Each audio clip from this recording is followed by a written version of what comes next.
Alaska, the last frontier, possesses the largest land area yet the lowest population density in the United States. For centuries, it has remained one of the harshest environments on Earth, wild, icy, and nearly impossible to tame. Yet despite its long winters, temperatures that can plunge to -30 degrees Celsius, and year-round extreme natural conditions, this land still generates hundreds of millions of dollars in food value each year, from short growing season farms on land to rugged fisheries in the open ocean. So what has enabled people here not only to survive, but to turn that very harshness into a unique and highly productive food system unlike anywhere else in the world?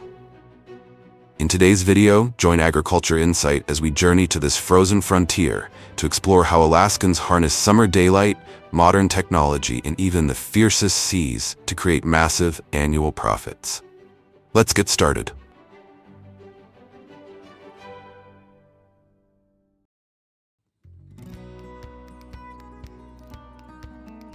Can you believe a cabbage can weigh over 60 kilograms, about the same as an adult human?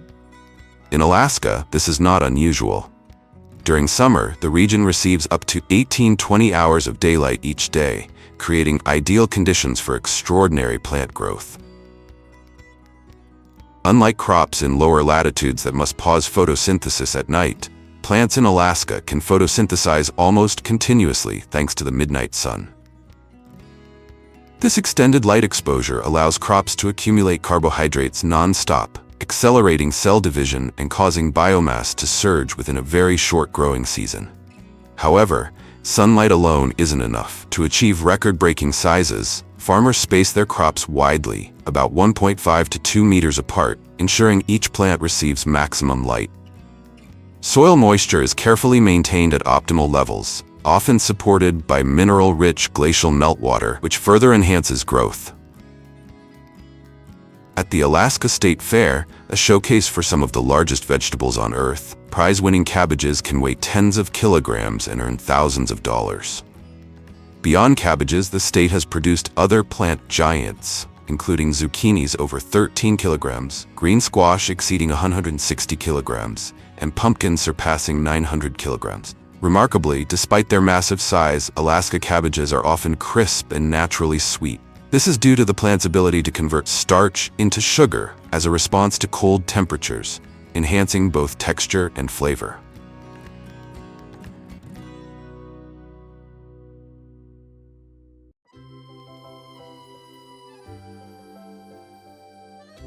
In just 2 decades, more than 135 peony farms have emerged across the state, supplying over 500,000 stems annually to the global premium flower market. This rapid growth is driven by a rare biological advantage. While major peony-producing regions such as the Netherlands, France, and Washington State finish their harvest by June, Alaska's permafrost acts like a natural freezer, keeping plant roots dormant for several additional months. As a result, peonies begin their growth later and bloom in July and August, making Alaska one of the few places in the world able to supply fresh peonies precisely when summer wedding demand peaks.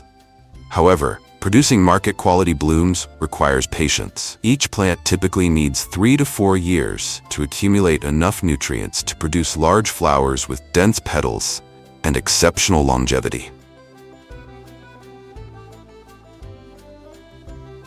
During harvest season, buds are cut entirely by hand at the marshmallow stage, when they feel soft but have not yet opened.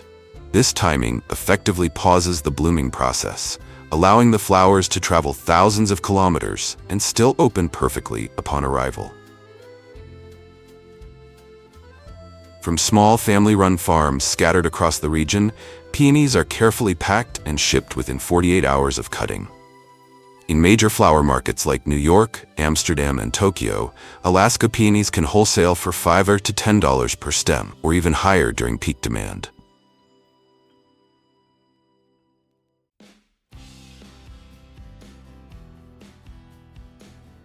However, agriculture occupies only a tiny fraction of Alaska's land. In stark contrast, the seafood industry is the true economic powerhouse of the state, generating over $6 billion annually, roughly 60 times the combined output of all crops and livestock. In Southeast Alaska, where deep glacial fjords, cold oxygen-rich waters, and abundant plankton create near-ideal conditions for shellfish, oyster farming has emerged as a high-value niche. Although it accounts for only about 1% of the state's total seafood production, it is highly regarded for its strict environmental standards and exceptionally pristine waters. Each year, the Ocean's Alaska hatchery can produce up to 50 million oyster seed, supplying the majority of oyster farms across the state. These young oysters are then transferred to floating farms in sheltered bays, where they are grown in suspended cages or floating rafts anchored in the cold, oxygen-rich waters of the subarctic region. While oysters in warmer waters typically reach market size within 18 to 24 months, Alaska's extremely low water temperatures slow this process to 4 to 5 years. Yet this slower growth becomes a unique advantage. The oysters accumulate high levels of glycogen, a stored sugar that helps them adapt to cold environments, resulting in a rich, creamy sweetness rather than a sharp, briny taste, along with a firm, refined texture. To control shell shape and overall quality, many farms use adjustable cages that can be flipped or rotated with the tides. The gentle collisions between oysters inside these cages help wear down sharp shell edges, forcing the oysters to invest energy into developing thicker, deeper shells, rather than simply expanding outward. This deep-cupped shell structure creates more space for meat and liquor, a key quality highly valued by Michelin-level chefs when serving fresh oysters. During harvest season, at farms using flip cages, the entire process operates like a continuous and synchronized production line. The cages are lifted out of the water using winches or small onboard cranes, then flipped and opened directly on deck. The oysters are immediately released onto a conveyor system, where they are washed with high-pressure seawater to remove mud, algae, and fouling organisms.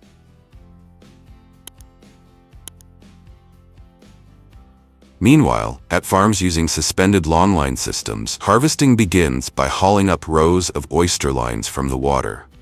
Workers manually separate clusters of oysters from ropes or trays before transferring them into containers on deck.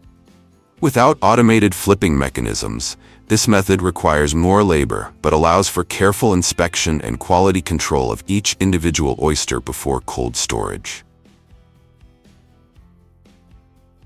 From this point on, only the highest grade oysters enter the cold chain and are transported by air, allowing them to appear in high-end restaurants in cities like New York, Chicago, and Las Vegas within just 24 hours of leaving the ocean. Thanks to the cold waters, where common pathogens found in warmer seas are nearly absent, Alaska oysters are considered among the cleanest seafood in the world. Although total production accounts for only about 1% of the state's seafood industry, each oyster carries significant economic value. Consumers are willing to pay around $6 per oyster, not only for the clean, mineral-rich flavor shaped by glacial waters, but also for the trust in a sustainable farming process within the fragile subarctic marine ecosystem.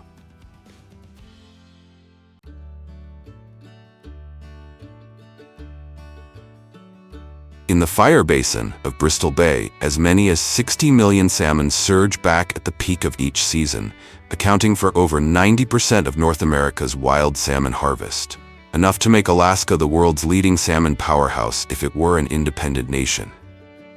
Beyond its economic value, this immense biomass forms the backbone of an entire ecosystem, sustaining everything from brown bears and bald eagles to seals. However, fishermen are not allowed to harvest once the salmon have moved too far upstream to spawn. The long migration and reproductive process deplete much of their stored energy, significantly reducing meat quality. The real battle takes place at the mouth of the bay, where field biologists hold ultimate authority. When the signal is given, thousands of boats surge forward like an F1 race, competing for every meter of coastal water within a tightly controlled window of just 6 to 12 hours.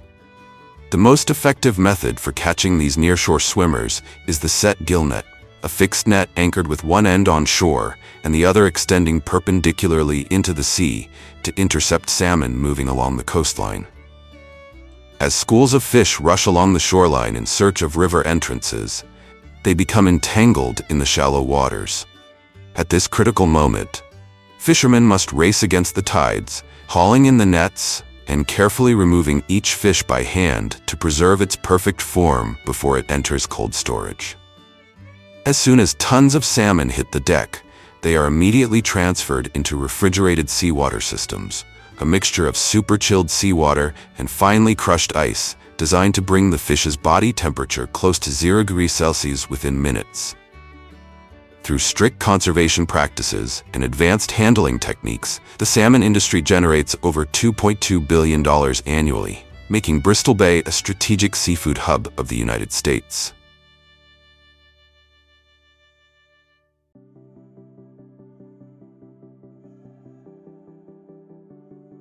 King crab, the red treasure of the Bering Sea, is both an economic symbol and a source of pride for Alaska, generating over $200 million annually within just a short harvesting season and consistently ranking among the most valuable and sought-after seafood in the world. Yet behind this immense value lies a deadly gamble, where humans confront a violent ocean.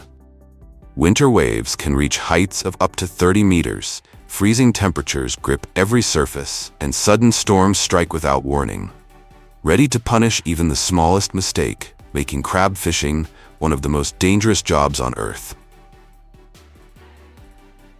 The heart of the season unfolds from October to January in the Bering Sea, where massive king crabs, some with leg spans reaching up to 1.8 meters, live beneath the icy continental shelf. To reach them, fishermen deploy massive steel traps weighing over 300 kilograms, known as crab pots. These traps are baited with herring or cod and lowered to depths of 200 to 400 meters below the surface.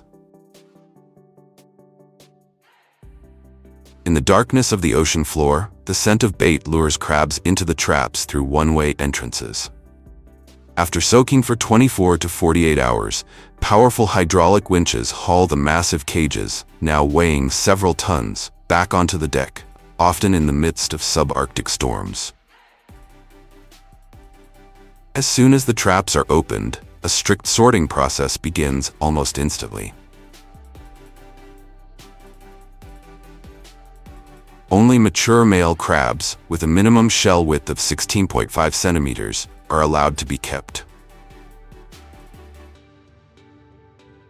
All females and undersized crabs are immediately returned to the ocean to ensure the population can recover for future seasons.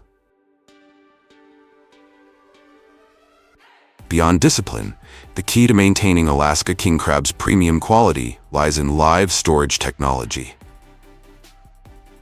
After sorting, the crabs are transferred into large holding tanks in the ship's hull, where a continuous flow of cold, oxygenated seawater replicates their natural environment. This allows them to remain alive for days until reaching port, preserving their signature sweetness and firm texture at peak quality. Upon reaching port, the crabs are immediately transferred into chilled seawater tanks, then packed with ice in specialized containers to maintain a dormant state throughout transportation. This closed-loop process ensures that even thousands of kilometers away from the Bering Sea, consumers can still experience the same freshness as if the crab had just been caught. At its peak, nearly one fisherman lost their life every week, making king crab fishing one of the deadliest professions in the United States, with a fatality rate up to 26 times higher than the national average.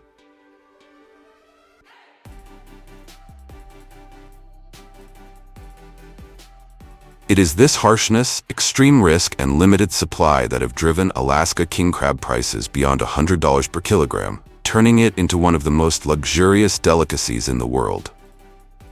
Behind every kilogram of crab lies a cost measured not only in money, but in the physical toll, time, and even the lives of those who face the unforgiving, icy ocean each day.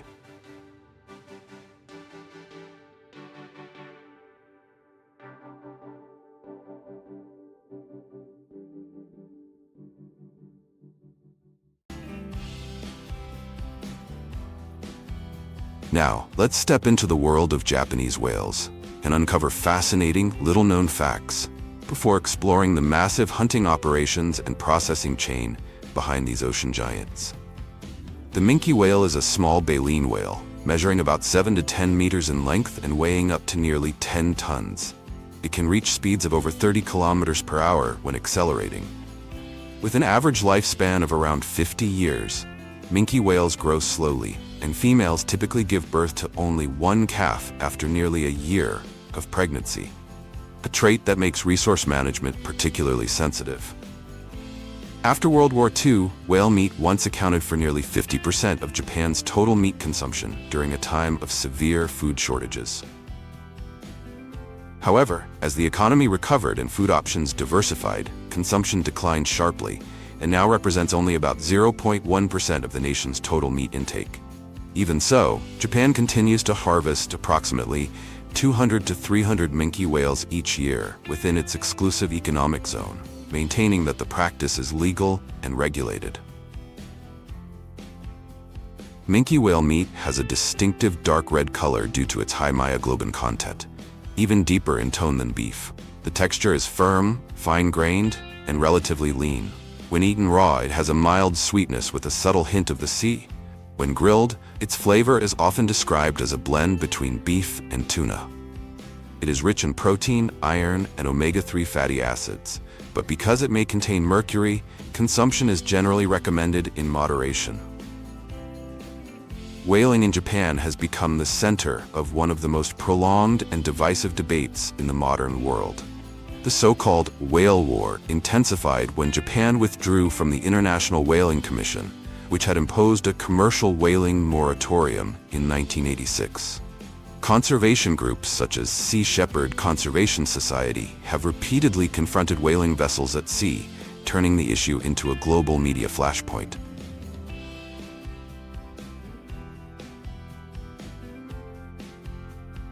Today, the story of Japanese whaling is no longer just about food. It represents the intersection of tradition, science, economics, and conservation, where a nearly 10-ton marine giant has become a symbol of how humanity chooses to exploit or protect nature in the 21st century.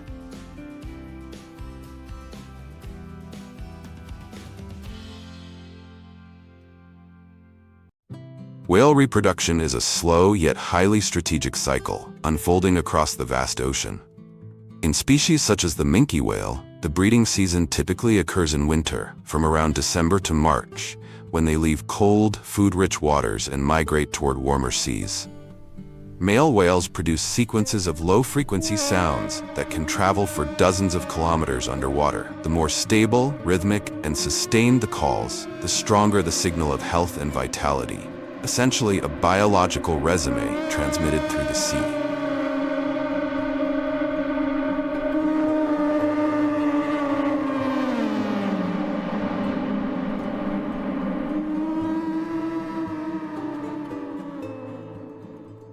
After fertilization, the female carries her calf for about 10 to 11 months.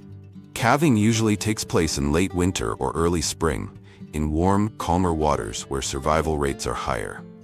Almost always, a single calf is born, measuring about 2 to 3 meters in length and weighing close to a ton. During the first 6 months, the calf feeds on its mother's rich, high-fat milk, growing rapidly in preparation for its first migration.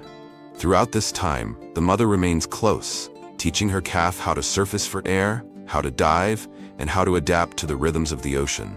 A slow but deliberate investment characteristic of one of the ocean's most powerful marine mammals.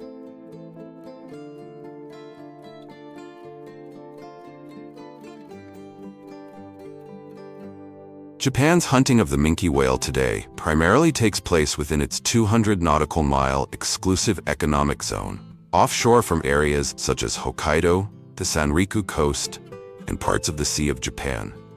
The season typically begins in late spring and extends into early autumn when sea conditions are more stable and whales move along established feeding routes.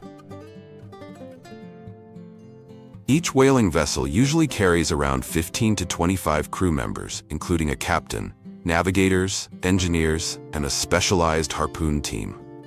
The primary tool is a bow-mounted harpoon cannon fitted with an explosive tip, a technology refined over more than a century to improve accuracy and shorten the time needed to secure the animal. The strategy does not rely on high-speed pursuit, but rather on tracking migration patterns and carefully observing the whale's surfacing behavior. Once a target is identified, the vessel approaches from behind or at an angle to maintain a steady firing position, timing the shot to the brief moment the whale surfaces to breathe, often lasting only a few seconds. All operations are conducted under annual quotas and require detailed catch reporting at the end of each season. Across thousands of square kilometers of open sea, the hunt represents a fusion of traditional seafaring knowledge and modern mechanical precision, a practice defined more by calculation than by force.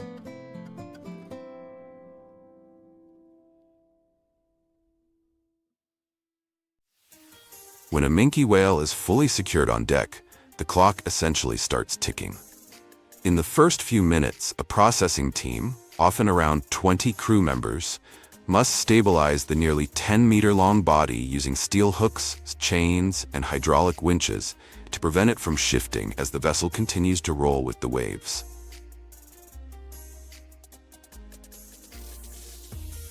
The first step is opening the abdominal cavity. Specialized knives with blades measuring 40 to 60 centimeters are used to make a precise incision along the belly. Once the cavity is opened, internal pressure is released, making the next stages safer. The organs are removed in sequence. The stomach and intestines first to reduce weight, followed by the heart, liver, and lungs. The stomach alone can weigh up to 300 kilograms, depending on its contents.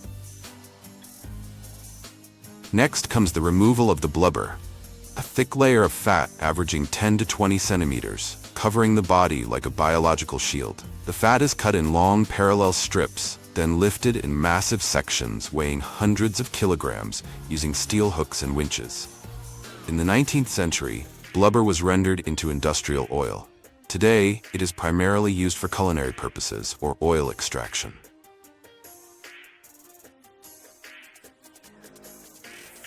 Once the blubber is removed, the deep red muscle beneath becomes visible.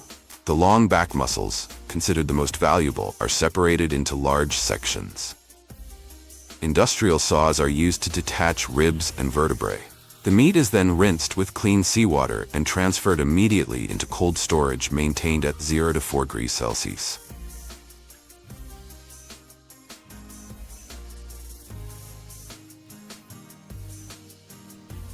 The fins and tail are processed last. The tail, which generates the whale's propulsion, contains especially dense and powerful muscle fibers, making it structurally tougher than the rest of the body. The entire procedure typically takes 3 to 4 hours, depending on sea conditions. Every movement follows a fixed sequence, coordinated precisely between people and machinery, a massive processing operation carried out at sea, where even minutes of delay can affect the final product's quality.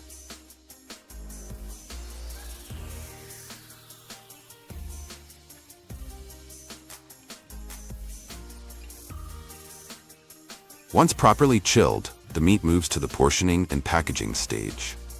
Large muscle blocks are cut into standardized commercial portions, typically weighing 2 to 5 kilograms, or sliced thinner depending on market demand. Each piece is inspected for color, texture, and core temperature before being vacuum sealed to minimize oxidation and preserve quality.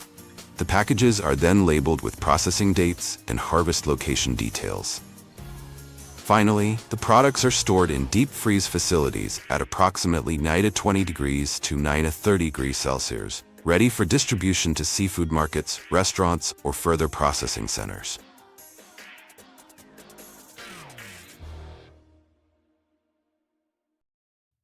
Now, have a napkin ready because you might start craving it once you see how minke whale is transformed into sushi. Minke whale meat is typically divided into 3 main cuts: the back loin, deep red, lean and fine-grained, considered the most premium; the belly, lightly marbled and softer with a richer mouthfeel; and the section near the tail, where the muscle fibers are thicker and firmer.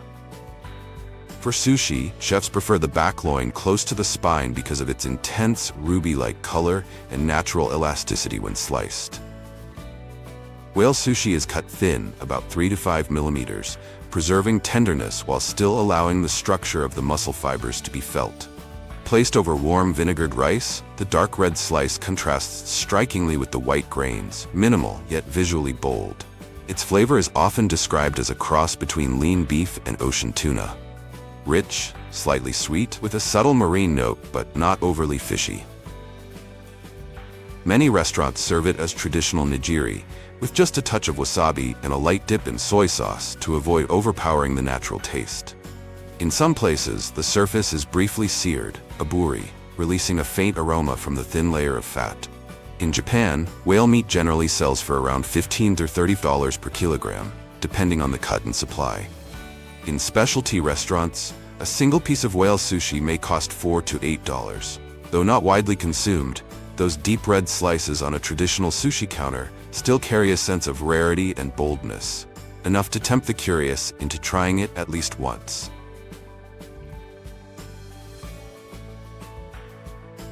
But beyond meat and its visible value, there's something few people expect: a quiet treasure of the ocean: whale poop. When whales dive hundreds of meters to feed and then return to the surface to breathe and defecate, they transport iron and nutrients from the deep sea back into sunlit waters. A single large whale can release hundreds of kilograms of waste per day, fueling what scientists call the whale pump. This natural fertilization boosts phytoplankton growth, the microscopic organisms responsible for producing nearly 50% of the oxygen we breathe, while also helping absorb carbon from the atmosphere. Yet there is another, far rarer form of waste, and far more valuable: ambergris. This substance forms almost exclusively inside the digestive system of the sperm whale as it processes squid. After drifting at sea for years, the rough, waxy mass oxidizes under sun and salt water, transforming from a harsh odor into a warm, sweet, complex scent. In the luxury perfume industry, ambergris has been valued at $20,000 to $50,000 per kilogram for its extraordinary ability to fix and extend fragrance longevity for hours, even days. From an unremarkable floating lump to floating gold, it proves that the ocean hides treasures in the most unexpected forms.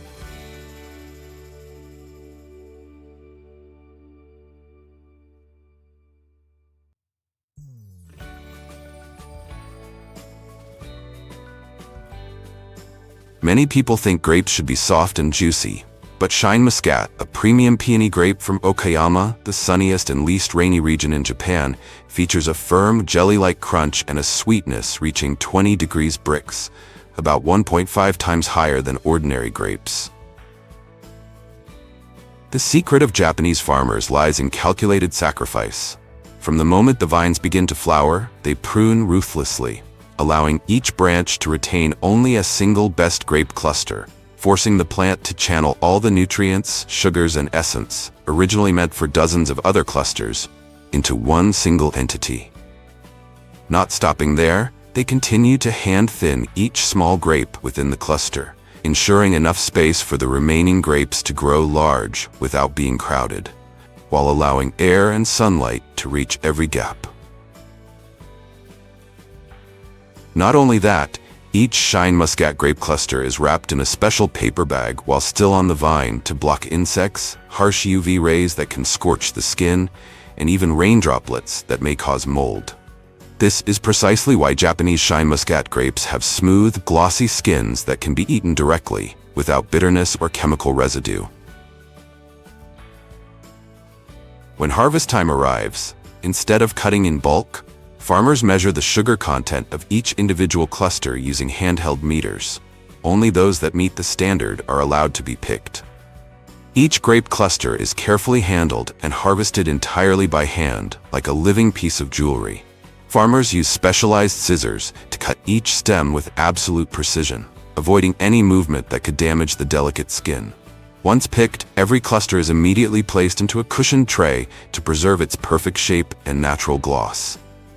There is no mass harvesting, no stacking, only meticulous care at every step. With the enormous labor costs involved in meticulous hand cultivation, each premium Shine Muscat grape cluster can fetch 100 to 200 USD at auctions or in high-end supermarkets.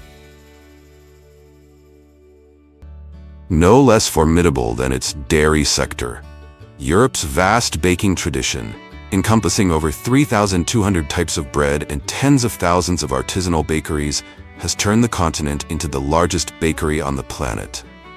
In France, the undisputed capital of pastry, a traditional baguette is legally permitted to contain only 4 ingredients: flour, water, salt, and yeast. To satisfy this immense demand for grain, July marks the peak of Europe's wheat harvest, when summer heat naturally reduces kernel moisture to the ideal 14% threshold. At this moment, the continent enters an overwhelming campaign of mechanization. Vast wheat fields stretching across hundreds of hectares are overtaken by mega combine harvesters equipped with cutting headers exceeding 12 meters in width. Thousands of cuts per minute pull wheat heads into the threshing chamber, where high-speed rotating drums use intense centrifugal force to separate grain before funneling it into onboard storage tanks. These machines operate like mobile data centers. Infrared sensor systems continuously scan the harvest, analyzing protein content and gluten levels in real time. Wheat batches exceeding 13% protein are routed toward bread production to achieve the desired chew and structure, while lower protein grain is directed to pastry and confectionery lines that require finer, more delicate textures. Thanks to this precision-driven system, wheat yields across the European Union reach record levels of 8 to 10 tons per hectare.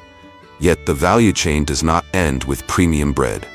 The remaining wheat stalks are compressed into dense straw bales and returned to farms as bedding for beef and dairy cattle, completing a circular agricultural economy in which virtually nothing drawn from the land is wasted.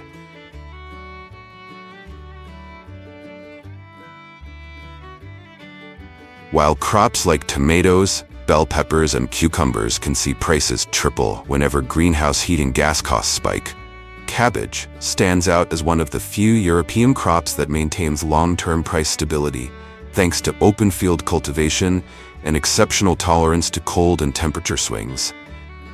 In northern agricultural hubs such as Germany and Poland, white cabbage is grown for up to 180 days, allowing it to accumulate natural sugars and develop massive heads weighing up to 5 kilograms, specifically suited for fermentation industries. Manual labor has largely disappeared. Today, rotary disc harvesters equipped with vision sensors lift and sever each head with precision in under 1 second. This step is critical. It preserves the cabbage's natural wax layer, a prerequisite for long-term cold storage, enabling the crop to overwinter in climate-controlled warehouses for up to 10 months while retaining near harvest crispness. For red cabbage, a closely related variety priced up to 30% higher due to strong demand from the fresh salad market. European farmers apply a more nuanced harvesting strategy.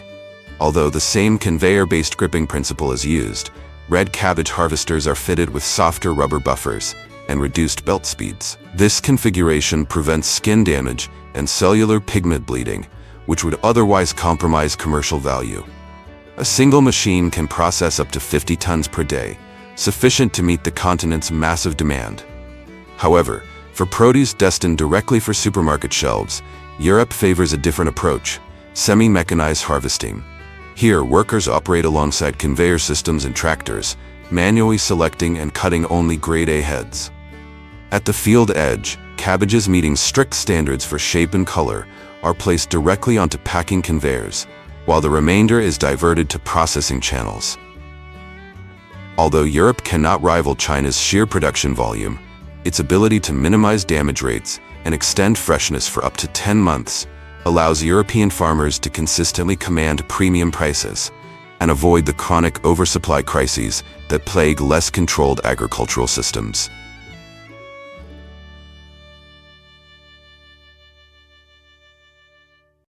You may not know this, but green peas do not actually come from the Netherlands. although the name traces back to the era when Dutch traders dominated global commerce. In modern Europe, it is France that stands as the true stronghold of pea production, with output 10 times higher than its neighbor, supplying over 2 million tons per year to global markets. Unlike cereal crops that can be left to dry in the field, peas have an extremely narrow harvest window, typically lasting just 12 to 24 hours to achieve grade A sweetness. To meet this challenge, European farmers deploy massive pea viner machines, operating like mobile shelling factories. Gripping mechanisms pull entire pea plants into rotating threshing drums that separate the peas on the spot, while the remaining plant matter is shredded and returned to the soil, recycling natural nitrogen stored in the roots nodules.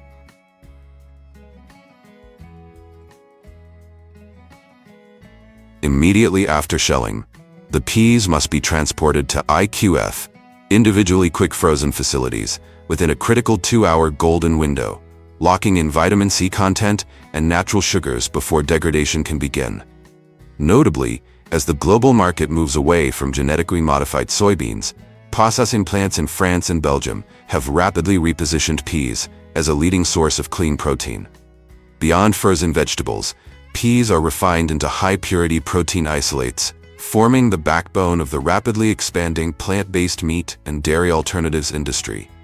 Thanks to their non-allergenic profile and strong alignment with green sustainability standards, these pea-based products now dominate the premium segment, commanding export values up to 30% higher than comparable pea products from North America.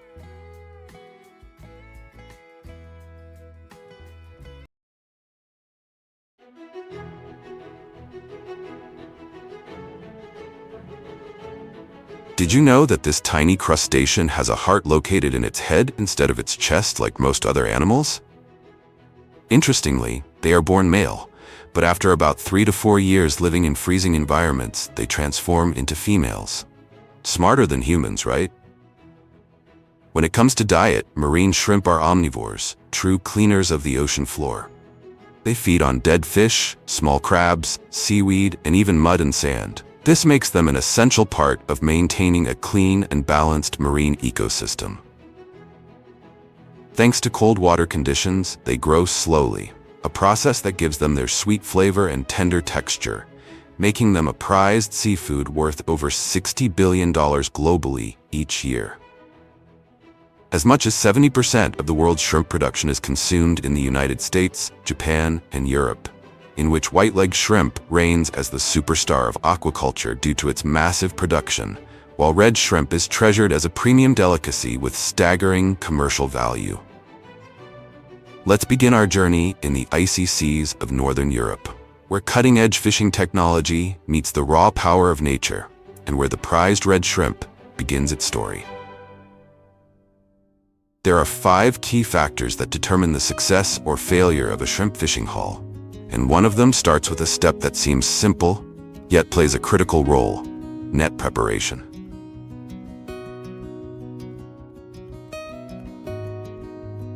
Before setting out to sea, every mesh, knot, and mechanical component is carefully inspected. No detail is too small to overlook, because even a single tear could cause an entire haul of precious shrimp to slip away.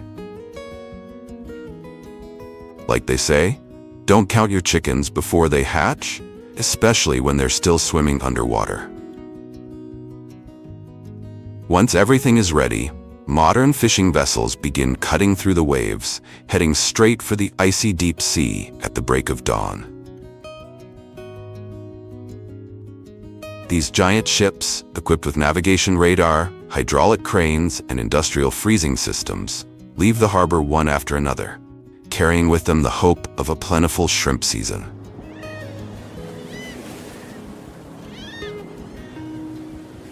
Once out in the open sea, all that surrounds them is the vast, icy ocean, where the horizon melts into the water and sky and sea become one. In such an immense and endless space, how do fishermen manage to find the shrimp grounds? The answer lies in nature's subtle signals, like flocks of seabirds. Gulls, for example, often circle and dive repeatedly over areas teeming with small marine life, precisely where shrimp gather to feed. Onboard, fishermen rely on high-frequency sonar, GPS tracking, and bottom mapping sensors to scan vast swaths of ocean for signs of shrimp activity. Combining natural signs with modern technology, accurately identifying these fishing grounds becomes the second crucial factor in ensuring a bountiful harvest. Once the shrimp ground has been identified, the next crucial step is the captain's choice of the golden moment to cast the net, the third key factor in the fishing journey. The pulley system and winch drums operate continuously, slowly lowering the massive nets into the icy sea, reaching the shrimp's habitat, typically at depths of 150 to 400 meters, ready for the hunt. Another important and fascinating factor lies in the very design of the shrimp trawl net. This funnel-shaped net has a wide mouth near the seafloor that narrows at the back, held open by otter boards as the vessel moves, forming a giant trap that sweeps the ocean floor. Shrimp drawn into the net are gradually funneled toward its end, where there's no way out. That's exactly why, with a single well-timed cast, fishermen can haul in several tons of shrimp in just one pull. But it's not just about catching more, it's about catching responsibly. What makes these nets even more remarkable is that they're equipped with exclusion systems, such as slanted mesh panels, that allow unwanted species like sea turtles to escape naturally, making the fishing process more selective and environmentally friendly.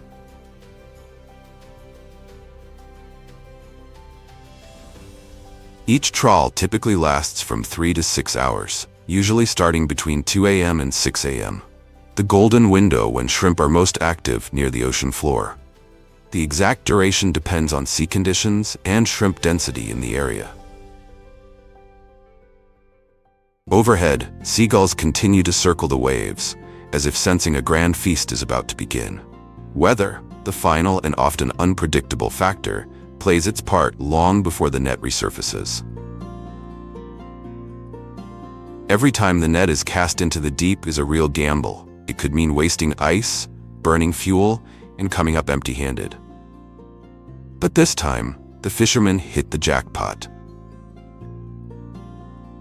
After hours of trawling through the icy waters, the net begins to rise, bloated and unusually heavy. Fresh shrimp, with their signature reddish-orange hue, start peeking through the green mesh like a signal of a successful catch. This job is far from easy, but would you be willing to give it a try, even just once? On deck, the crew works in sync, energetically hauling in the net. The heavy shrimp-filled mesh is lifted from the sea, and each haul can bring in anywhere from several hundred to over 1,000 kilograms of shrimp.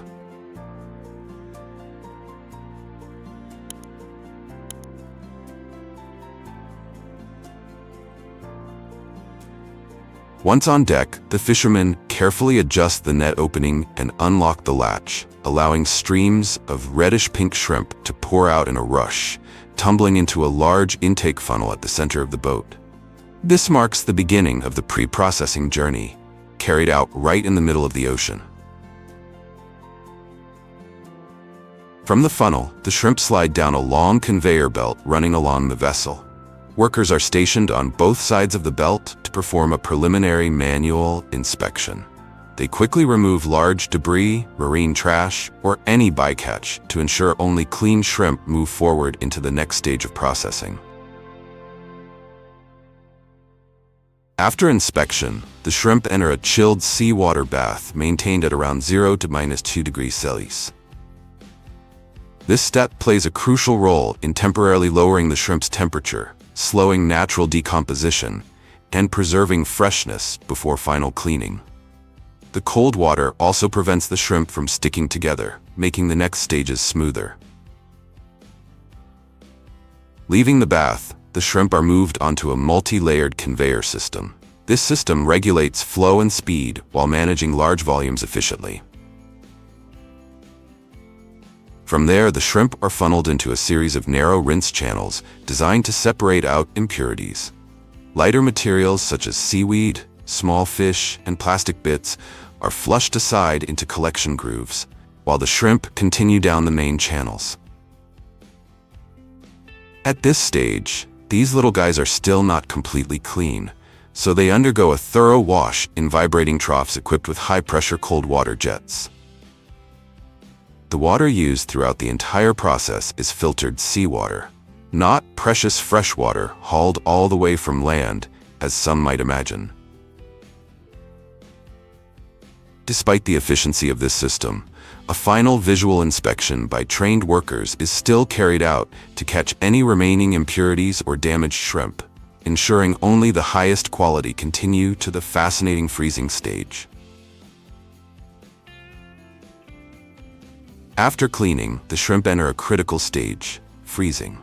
The first method used is block freezing, a precise and efficient technique. The shrimp are carefully arranged into metal trays or molded plastic bags, then tightly compressed between two steel plates and inserted into a contact blast freezer at around 44 degrees Celsius.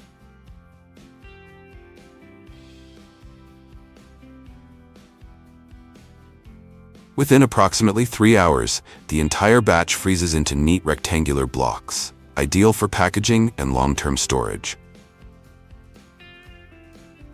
Once frozen, the shrimp blocks are packed into cartons or boxes.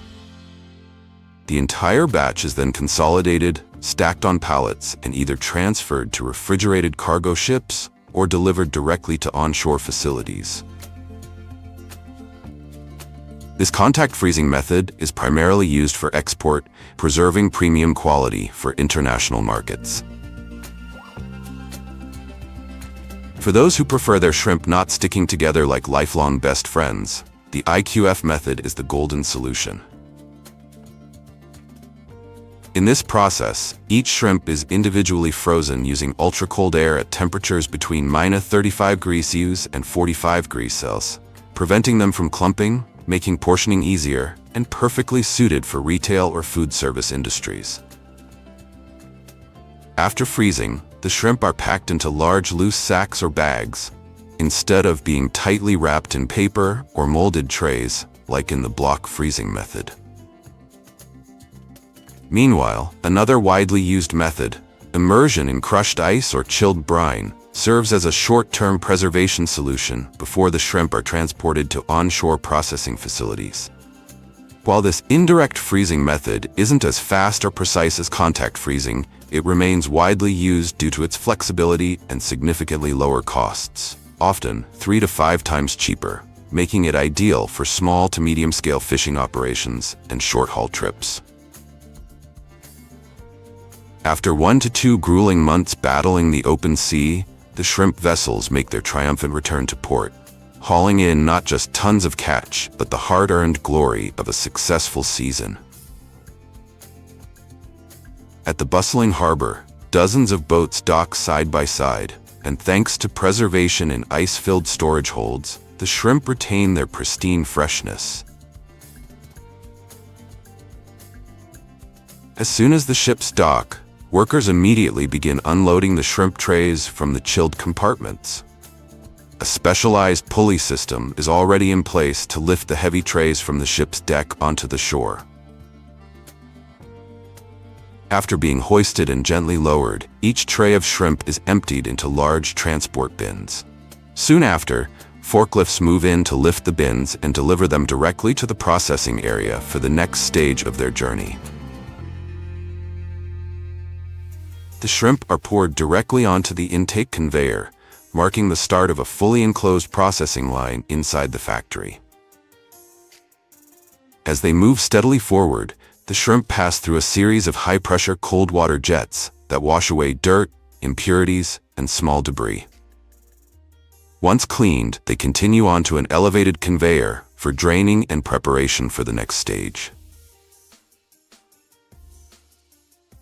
Next, the shrimp stream is divided into multiple lanes for precise size grading, a crucial step to ensure uniformity in packaging, cooking, and pricing.